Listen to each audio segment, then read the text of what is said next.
Sargon has been released, and the general consensus is, maybe you should skip him.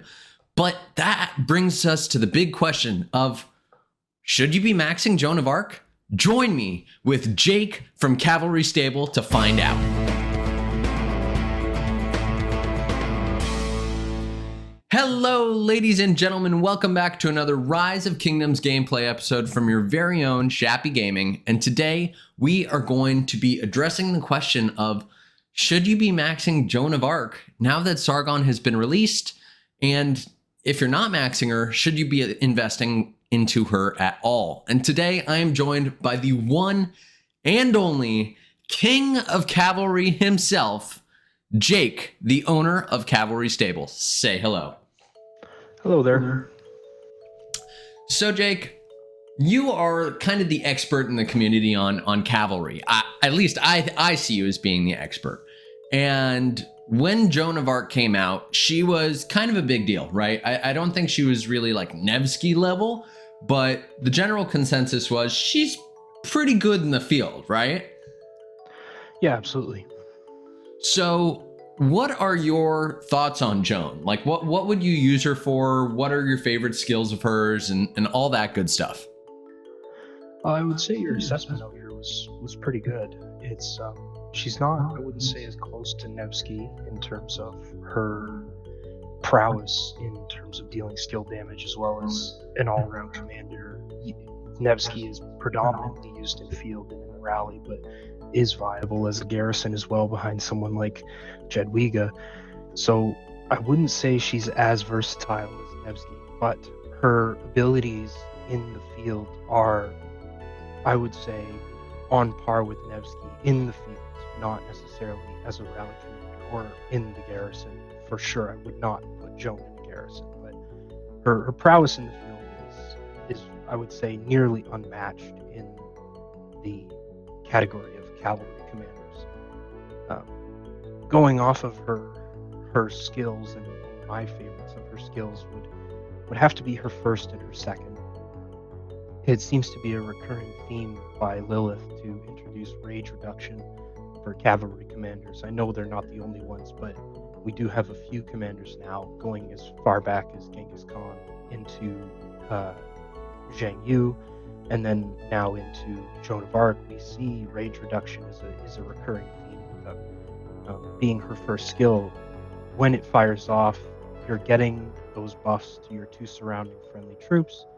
You're debuffing the 3 troops that have been targeted by her active skill, and you're getting that 20 free rage per second, which is incredibly useful for a field fighting commander where their real only purpose is generating that skill damage and racking up kills for you and your surrounding marches.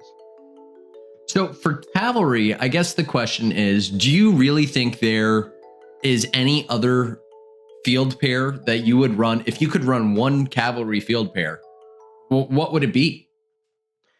If I had, I think it's 690 to max a commander. So if I had the 1380 sculpts to max 2 commanders to run as my cav pair, it would be Alexander Nevsky and Joan of Arc. That would be my 2 commanders for my 1 cavalry march. Oh man. So at this point, and I was playing with the idea myself too, is Zhang Yu and William, are they just kind of off the table at this point if someone hasn't already maxed them? I wouldn't say off the table entirely. One thing that Lilith always seems to be very generous with Cav is their interchangeability.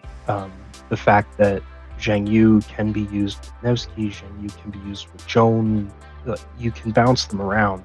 So I wouldn't say he's completely off the table, but if you're limited on what you can invest with, if you're limited on those precious gold heads, I would definitely say Alexander Nevsky and Joan of Arc would be the 2 go-to for me. And then if I were to follow it up with a second pair, Zhang Yu and a 5-5-5-1 William I would probably be my second calf merch. Okay, so we're gonna we're going to dive into a little bit of divisiveness here. The general consensus is that you max Nevsky, you max Scipio, and you max Boudica before you even look at Joan. What is your take on that?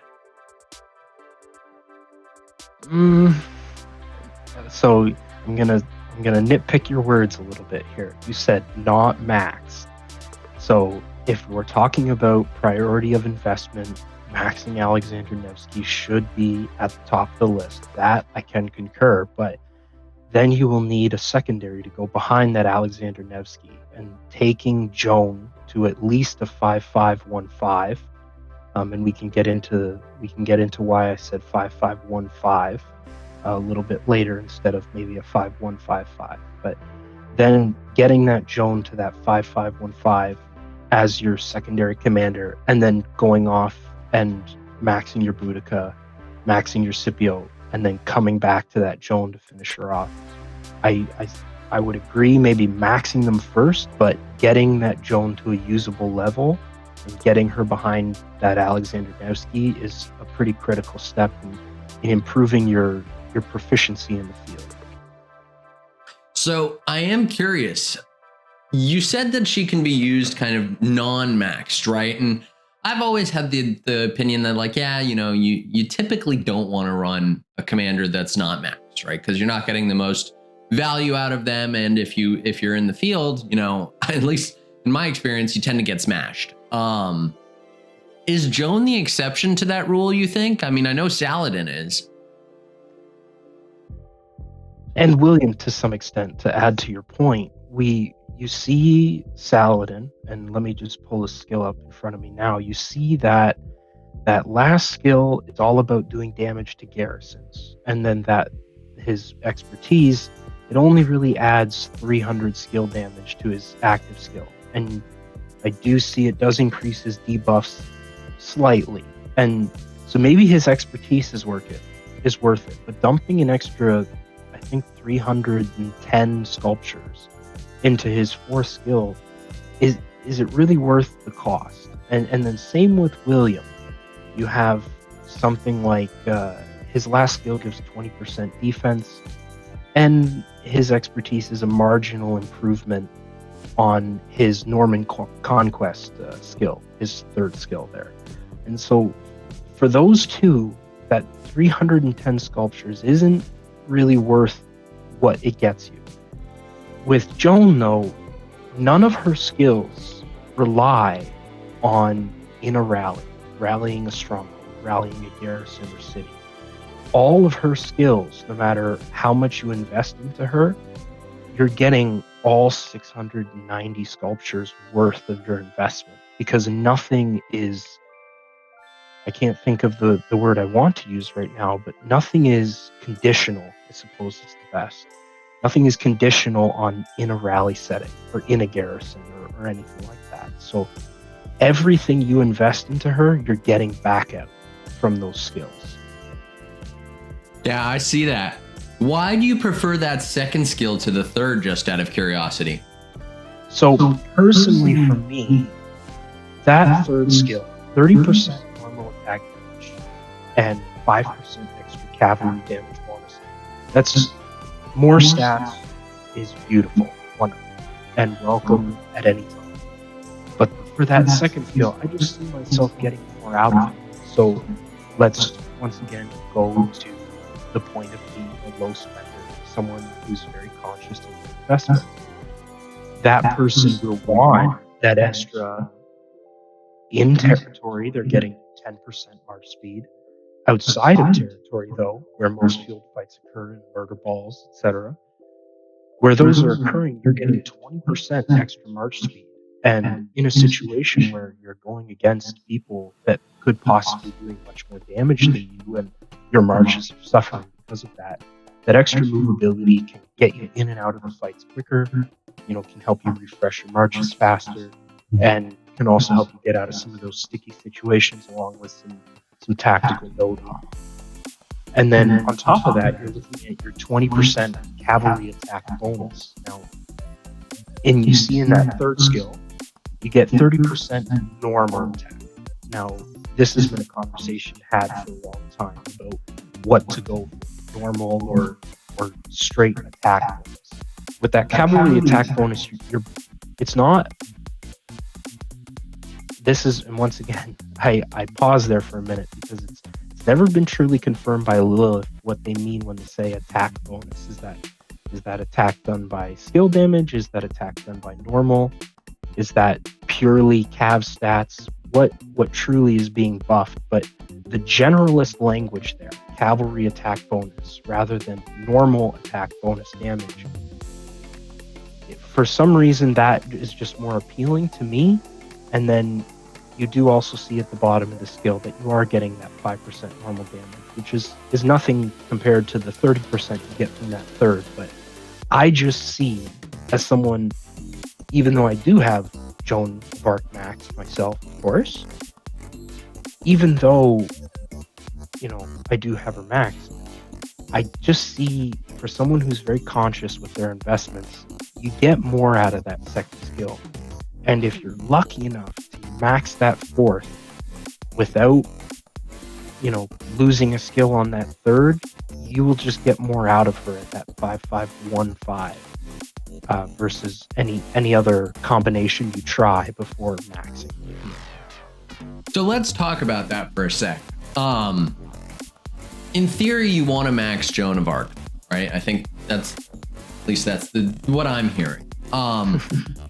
But do you want to, if you've got her at 5-5-1-5 or 5-1-5-5, it sounds like you're very partial to the first two skills. Should you be holding heads or should you be investing incrementally? Because this is something I'm always fighting with. Should I be investing incrementally? But then I'm really even more committed to Joan, or is this like more like Harold where it's all or nothing with those skills?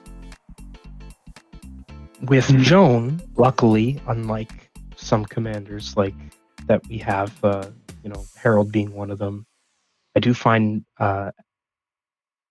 Alexander Nevsky is best maxed, and Zhang Yu is of course best maxed to take advantage of those expertise skills. But with Joan, you can get away with that partial investment that, as I've stressed quite early doors here, the 5-5-1-5 is definitely something I'm partial towards. But you can get away with that partial investment, I believe, of only 330, 360 sculptures or so. And that will save you in the, if you don't have sculptures to invest up front, or you don't have that many to just max automatically offhand, that gets you a very competent field commander for a relatively low investment, just like we have with William I. Now, to your point, how quickly should you max? Should you be investing incrementally over time? Not necessarily the case. I think at 5-5-1-5, you're really hitting all of the key points. One thing I want to stress, the purpose behind maxing Joan isn't necessarily for her expertise. That skill is it's okay. It's more stats, which is always welcome, as I said earlier, but it's truly to get that fourth skill all the way to 5, get the probability of that active skill firing a second time every 10 seconds to 100% as quickly as you can. I don't know how many watchers, listeners, viewers here have tried to get a fourth skill to hit to 5 before any of the other skills stealing those precious skill points away, but it is a very tricky thing. I have never been successful in that task, and the easiest answer after that is just to max the commander. But if you are one of those lucky few to get the 5-5-1-5, there's no true rush to get her maxed after that. Save your sculptures, finish your Boudica, finish your Scipio, finish your Zhang Yu. If you haven't finished your Alexander Nevsky, you now have a 5-5-1-5 Joan. Finish your Alexander Nevsky and then come back to Joan at a later date. I believe next on the rotation is leadership. I think you've already mentioned that. Yeah. Which means we're now 12 months away from, I'm not quite 12, because we are into the lead up to the next leadership commanders, but this puts us about anywhere between 10 to 12 months away from seeing more Cav commanders. Yeah. So save your skulls. Get Joan to 5515. There's no rush. Now you can save. I like it.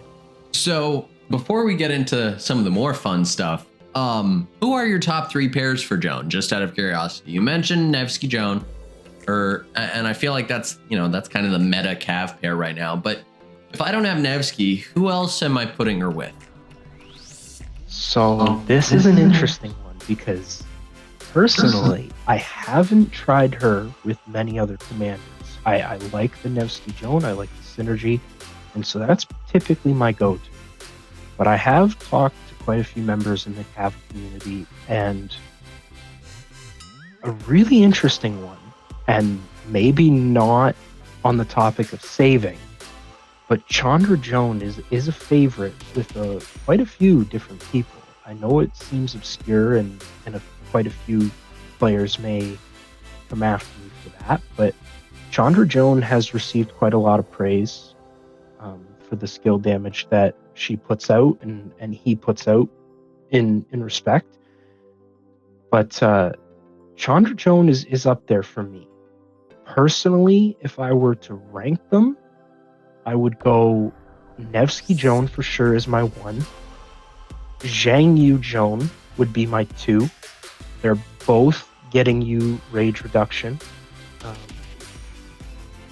Nevsky's giving you 50 rage requirement reduction, and Joan is generating you 20 additional rage per second.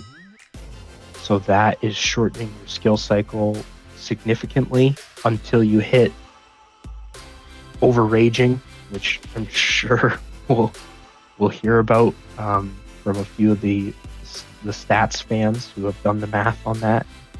Personally, I'm not too concerned with overraging, so for me it's Nevsky Joan, Zhang Yu Joan, and then who I actually see a lot of is Joan of Arc with a Williams secondary. And I've looked at a few reports. It seems to do quite well. As we've already talked about pretty extensively, Joan is giving quite a lot of buffs to your Cavs. She's giving a 10% health bonus on her 4th. You're getting that 30% normal damage, 5% Cav damage on her 3rd. You're getting that 20% attack bonus as well as the additional 5% on her 2nd, and all the march speed that comes with it. More damage bonus from her primary as well as that 2000 active skill. And then you go to William, and once again, it's more Cav buffs galore. You're getting that 30% march reduction from his primary as well as that 1500 active skill. You're getting that 20% attack bonus, that 15% march speed, and more 10% damage bonus on the 2nd. And then you get into the 3rd, and once again, more buffs. You're getting that 80 additional damage factor, that 20% additional attack for Cavs, and 80 damage factor to any surrounding troops. And this is another one you can save on those investments. So you have Joan, who, if you're lucky enough to get that 5515, now all you have to do for that William is get him to that 5551, and that's saving you more of those sculptures. So whatever you saved on Joan, like I said, if you were lucky to get that skill combination, now you can go put those into William. You have a solid Cav march. You know, if you're not someone that spins the wheel regularly, you're not someone that has Alexander Nevsky unlocked, but you happen to have that Joan, get that Joan to that skill combination I keep mentioning. I don't want to keep repeating it too many times here. But then you can take that 360 that you saved on Joan, that 330, and go and put it on your William. You have a solid cavalry march. And if you want to continue to save sculptures, you don't have to come back to them for a later date. So I like that. Yeah, it's more saving. It's more saving, which is always important to get that value and get more commanders at usable levels. it's like the new version of Saladin William. You know, at this point, skip Saladin, just do Joan William at the budget price, and that's not a bad recommendation, Jake. I like that. Yeah, and you get to take advantage of all that AoE. That's another big one. That's right. Marches love area of attack effects, area of effect damage. You need to make sure that as many of your field marches are doing that area of effect damage, which is something I've bypassed so far. But don't forget, Joan is that fan-shaped 2000 direct damage factor. Yeah, that's huge. Yeah. So, and if you get that 4 skill, it's happening twice. So 4,000 for the easy math.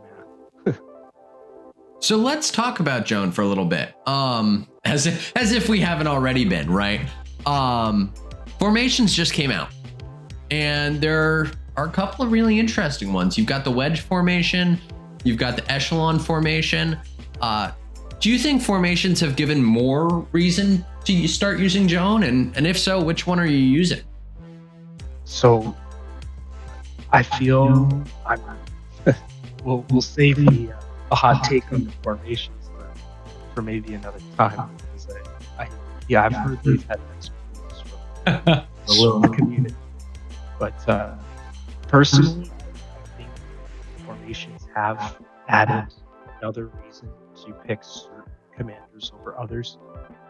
Getting an automatic 5% skill damage using the wedge formation is very viable for your field marches, especially if you're fielding sort of the big three, so to speak, your Boudica, your Scipio, your Alexander Nevsky.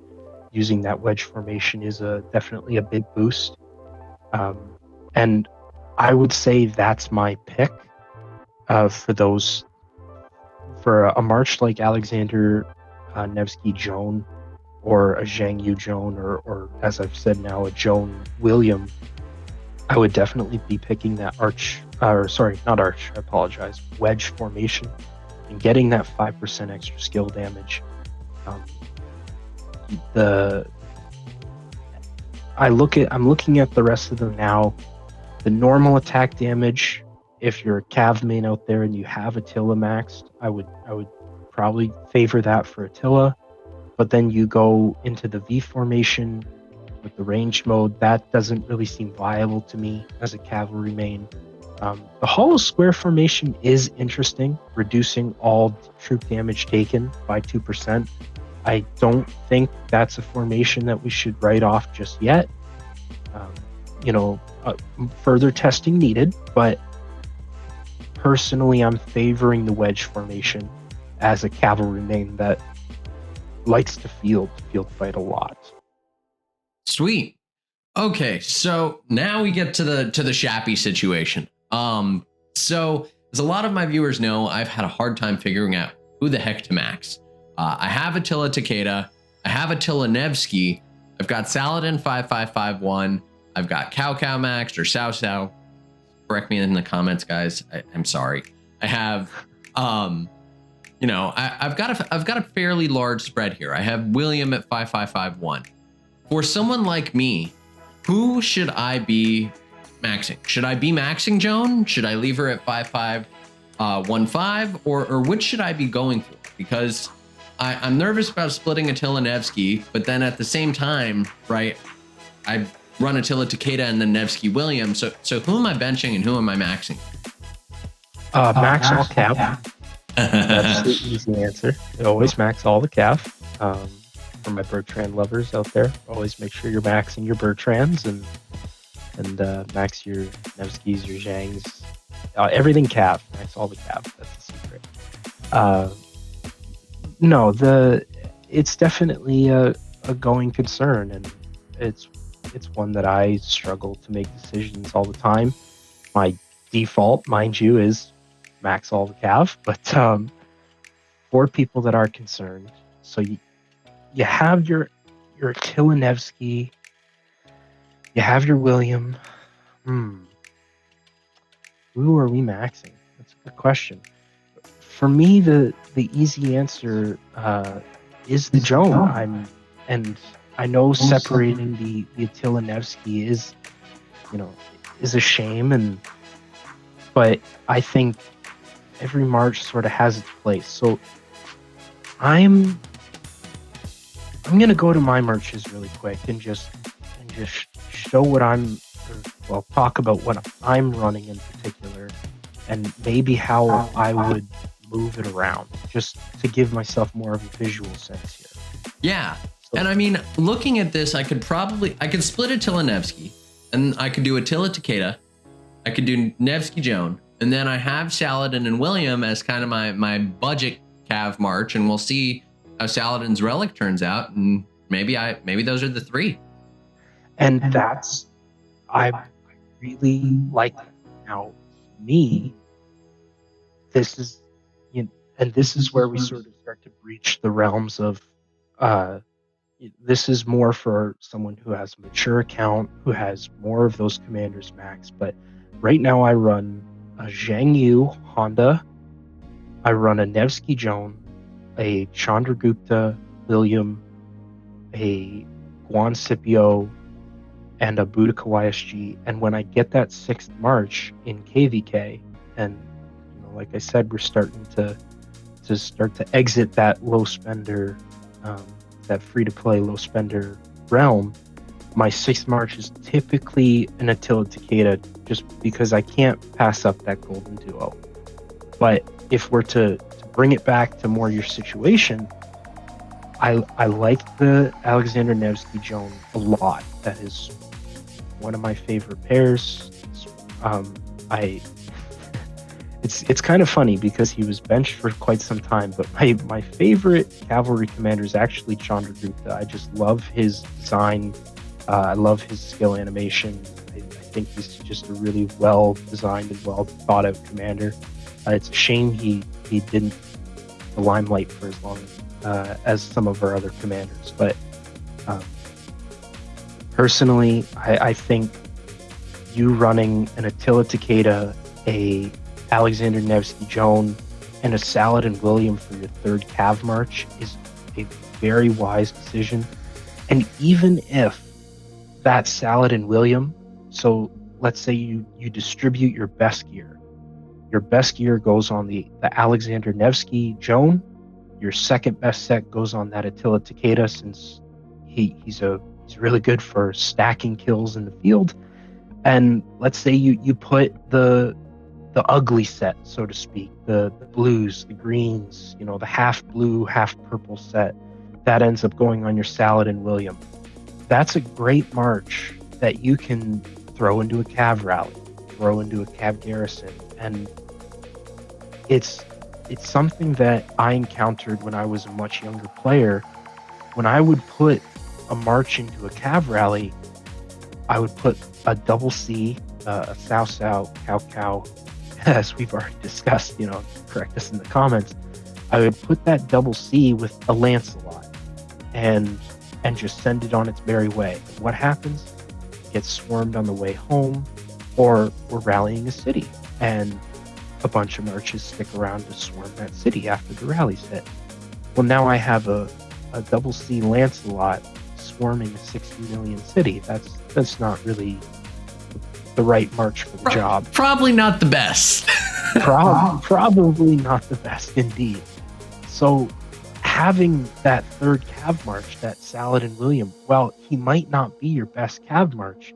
Well, now you have some pretty good skill damage in that rally. And if you happen to swarm whatever your rally hit, city, flag, if the flag's weak, or if the fortress is weak, or if the city's weak after the rally's hit, now you have some pretty good skill damage and a half decent set of gear you can do some serious damage with, particularly if you have, 15, 20 other people helping you swarm that city. So I think for your particular situation, I would say an Attila Takeda, a Joan, an Alexander Nevsky Joan, and a Saladin William is a pretty good option. Sweet. So you mentioned that it's tough to try and get that 4th skill. I have the heads. I've got 656 heads. I may be a few short, but for all intents and purposes, I've got the heads. Let's try it. I've got it. You've convinced me, everyone. I'm gonna Max Joan now. And I think you should too. If you've heard this entire video, first hit that subscribe button right over there, bottom right hand corner.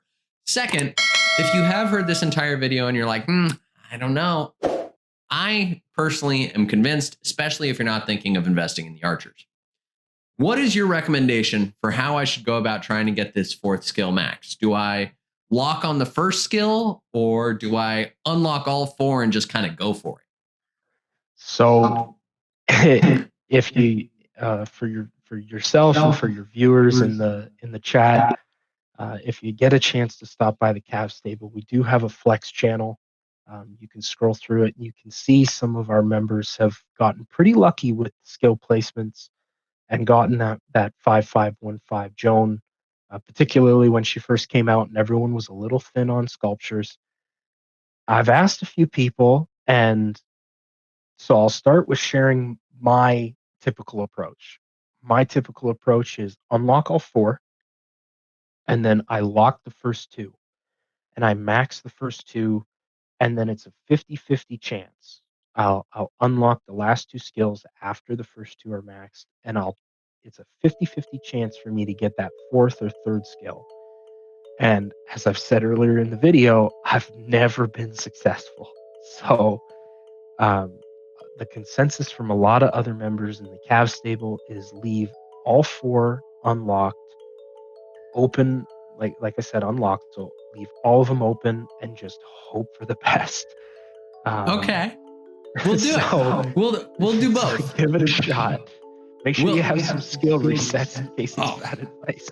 I've got plenty. I don't invest in many commanders often, so we're gonna do both right now. You're watching it. It's not live, kind of live. You're watching it real time. I've got all 4 unlocked right now. Let's just do it. Let's just do it. We're gonna exchange. Yeah, fine. Skill number 1. Oh, we got one on the 4th skill. Okay. We got one on the 2nd skill. We got one on the 3rd. So now I guess I should reset according to all rules.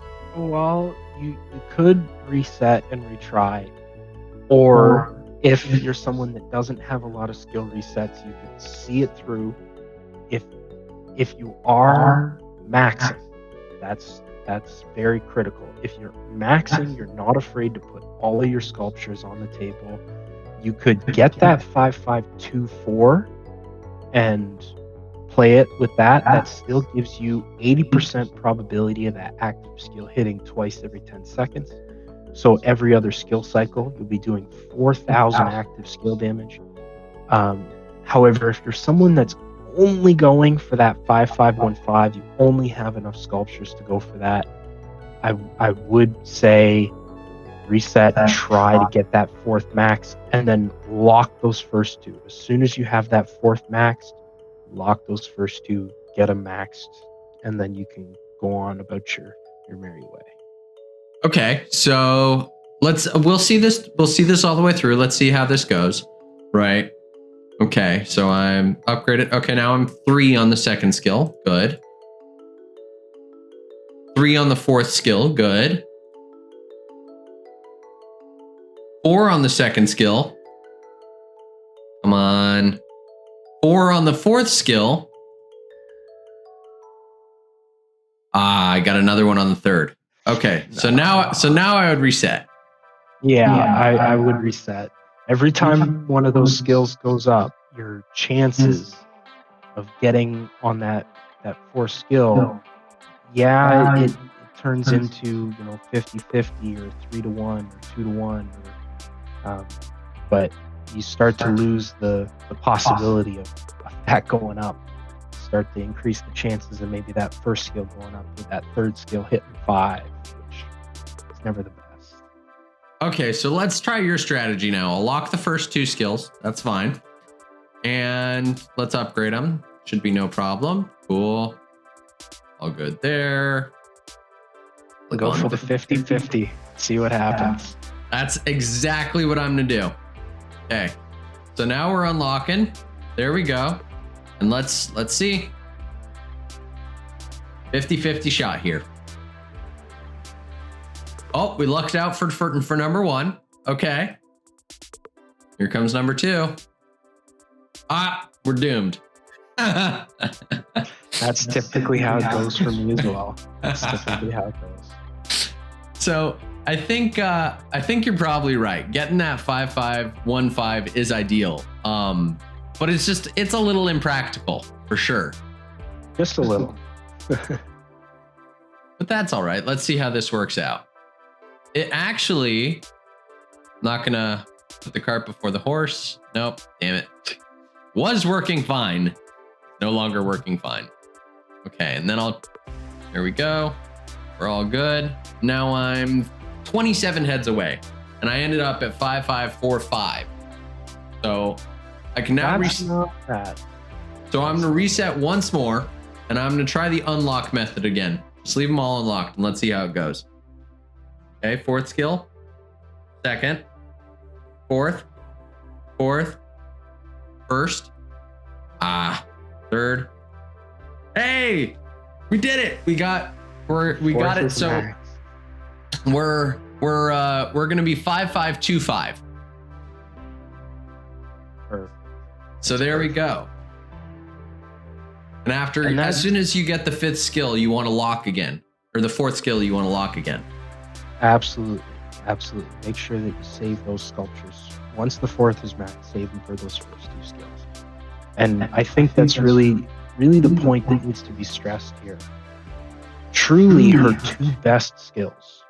So if we forget about that 2nd and 3rd skill, her 2 best skills are her primary and her 4th. That's where your damage is coming from. You get a lot of help from those 2nd and 3rd skills with all those buffs and debuffs and everything. And those are just, whipped cream on top of the pie, which is great. But that 1st skill and that 4th skill is where the magic happens. You got the 1st skill giving you that 2000 damage factor, and you have that 4th skill giving you a 2nd activation every 10 seconds. So if you look at some of the overraging topics that you might find in the troop specific discords, to plug them real quick, there's mine, which is the cavalry stable. There's Eisen's, which is the infantry fortress, and then there's the one that was created by Hova, which is the archer's den. And in those 3 discords, you'll probably find a lot of discussion about overraging.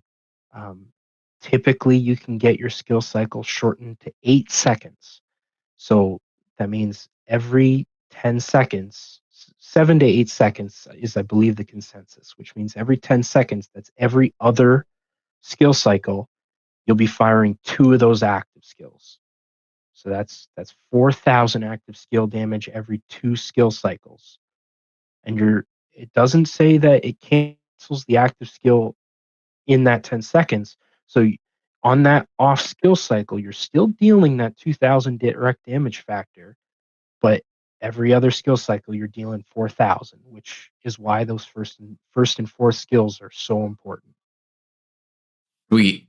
Well, I think we're going to call it there. Thank you so much, Jake. For everyone wondering, what is this cavalry stable thing? That's going to be linked down in the description. Be sure to go check it out. He's done a phenomenal job of building a community there. I cannot be happier to be a part of that group.